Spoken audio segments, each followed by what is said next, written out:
আসসালামু আলাইকুম। এই পৃথিবীতে কত রকম বৈচিত্র্যময় ভালোবাসার নিদর্শন রয়েছে আমাদের সামনে। কেউ ভালোবেসে তাজমহল করছেন, কেউ বা মসজিদ নির্মাণ করছেন। ভালোবাসার তাজমহল করেছিলেন সম্রাট শাহজাহান। যদিও আমরা জানি যে সম্রাট শাহজাহানের ভালোবাসা নিয়ে যথেষ্ট রকম বিতর্ক রয়েছে। তার ভালোবাসাকে প্রশ্নবিদ্ধ করেছেন। সেই জায়গাটিতে আমরা যেতে চাই না। তবে আজকে যে ভালোবাসার গল্পটি শোনাতে যাচ্ছি সেটি আমাদের বাংলাদেশের একজন ভদ্রলোক, বয়স ৭০-এর কোঠায়। তার নাম গোলজার আলী, বাড়ি হচ্ছে ঝিনাইদহে। তিনিও ভালোবেসেছিলেন নূরজাহান নামক একজন রমণীকে। কিন্তু ভাগ্যের পরিহাস, তাকে তিনি বিয়ে করতে পারেননি। অবশেষে সে অবিবাহিতই থেকে যায়, অর্থাৎ চিরকুমার বলে আমরা যাদেরকে চিনে থাকি। পুরো একা জীবনটি পাড়ি দিচ্ছেন এখনো। তিনি যখন একা থাকেন তার খুব কষ্ট হয়। তিনি বাইরে চলে যান, মাঠে ঘাটে ঘুরে বেড়ান। তিনি নিজের সাথে নিজে কথা বলেন। তার জীবনে তিনি দ্বিতীয় কোনো নারীকে আর জায়গা দেননি। সবথেকে মজার বিষয় হচ্ছে, তিনি তার এই পুরো জীবন জুড়ে যত টাকা উপার্জন করেছেন, তিনি সম্রাট শাহজাহানের মতো তাজমহল গড়েননি। তবে তিনি ঝিনাইদহে একটি মসজিদ নির্মাণ করেছেন। আর সেই মসজিদে নিজেই আজান দেন, নিজেই ইমামতি করেন, নামাজ পড়ান। বাকি সময় নিজের খাবারটা নিজেই রেডি করেন, নিজের কাজগুলো নিজেই করে থাকেন। এই প্রেমের গল্পটি আমার কাছে একটু অন্যরকম মনে হয়েছে। সবথেকে আশ্চর্যের বিষয়, ভালোবাসার মানুষকে না পেলে তাকে খারাপ বলি, গালমন্দ করি, কত শত অভিযোগের ঝুড়ি নিয়ে বসি। অথচ ওই ভদ্রলোক, শ্রদ্ধেয় গুলজার আলী, তিনি বলছিলেন যে না না না, আমার নূরজাহান খুব ভালো ছিল। কি চমৎকার না ভালোবাসা! এটাকেই বোধহয় বলা হয় নির্মল ভালোবাসা। কেন আজকে এই গল্পটি তুলে ধরলাম? আসলে আমাদের জীবনের এক অদ্ভুত নিয়তি রয়েছে, বা বৈচিত্র্যতা বলতে পারেন।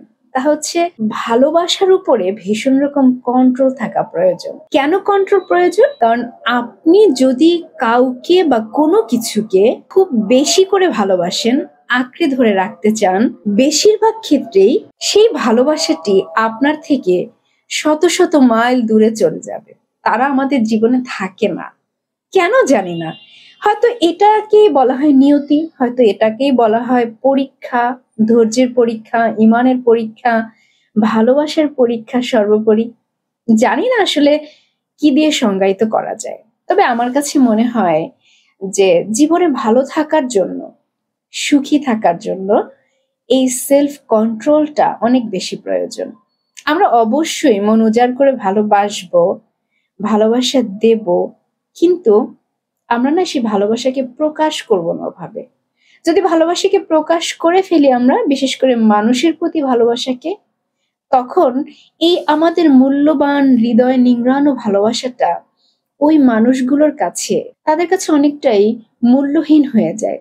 নট অনলি দ্যাট, এটা যে হাজবেন্ড ওয়াইফের ক্ষেত্রে সেটাই না, প্রেমিক প্রেমিকার ক্ষেত্রে সেটাই না, এটা ভাই বোন বলেন, আত্মীয় স্বজন বলেন, যে কারো ক্ষেত্রে তখন সেটি এতটাই মূল্যবান ভালোবাসা মূল্যহীন হয় যে তারা এই ভালোবাসাকে পায়ে একেবারে পিষ্ঠে মেরে ফেলে।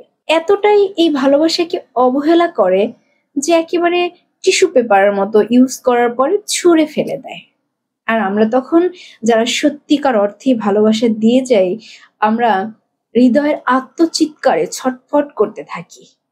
এই চিৎকারগুলো, এই আহাজারিগুলো আমরা কাউকে দেখাতে পারি না, কাউকে বোঝাতে পারি না। আমরা কেন ভালোবাসি? নিজেকে ভালো রাখার জন্য, ভালো থাকার জন্য, আমার জীবন সঙ্গী কিংবা আপনজনকে নিয়ে সুখে জীবনটা পার করার জন্য। আর সেই অতিরিক্ত ভালোবাসাটাকে যদি আমরা আমাদের আপনজনকে দেওয়ার কারণে সেই ভালোবাসাটা অবমূল্যায়িত হয়, প্রপার রেসপেক্টের জায়গাটা সে না পায়, যে ভালোবাসা আমি দিয়ে নিজে সুখী থাকতে পারবো না, আমি ভালো থাকতে পারবো না, আমি কষ্ট পাবো, বিপরীতে আঘাত আসবে, তাহলে সেই ভালোবাসা দেওয়ার থেকে কম দিয়ে ভালো থাকাটা অতীব জরুরি। হয়তো অনেকে আমার সাথে একমত হবেন না, বাট ইটস ভেরি ট্রু।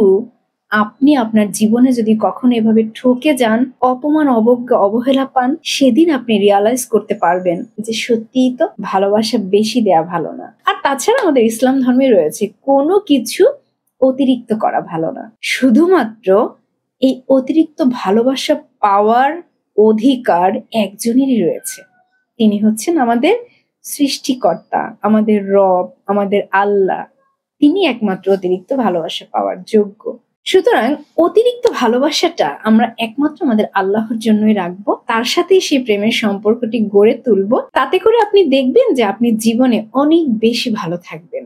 কারণ এই একমাত্র ভালোবাসা আল্লাহর ভালোবাসা, যে ভালোবাসা আপনাকে কখনো আঘাত করবে না, কষ্ট দিবে না, আপনাকে ঠকাবে না, প্রতারণা করবে না, বরং তিনি এই ভালোবাসার বিনিময়ে আমাদেরকে আরো হাজার হাজার গুণ ভালোবাসা ফিরিয়ে দিবে। আমাদের সুখী করার সমস্ত রকম সব আয়োজন তিনি করে দিবেন। আল্লাহ ছাড়া যদি আপনি যে কোনো ব্যক্তি বা বস্তুর সাথে আপনি ভালোবাসা করে থাকেন, তাহলে সেখানে আপনি মাস্ট বি কষ্ট পাবেনই পাবেন। হতে পারে ভিন্ন কোনো রূপে, ভিন্ন কোনো খামে, বাট আঘাত আসবেই। আমরা যদি আল্লাহকে ভালোবেসে যাই, তাহলে আমরা ইহকাল যেমন পাবো, আমরা পরকালও পাবো। তো মোট কথা হলো, এই দুনিয়াবি ভালোবাসার ক্ষেত্রে আমাদের সেলফ কন্ট্রোল রাখাটা অতীব জরুরি। আমাদের জীবনের অতিরিক্ত ভালোবাসা, dedication, sacrifice, attention, whatever is, সবকিছু একমাত্র আমাদের রবের। তো ভালো থাকুক প্রতিটি ভালোবাসা, আল্লাহ আমাদের সহি বুঝ দান করুক, এই কামনায় আজকের মতো বিদায় নিচ্ছি। আল্লাহ হাফিজ, আসসালামু আলাইকুম।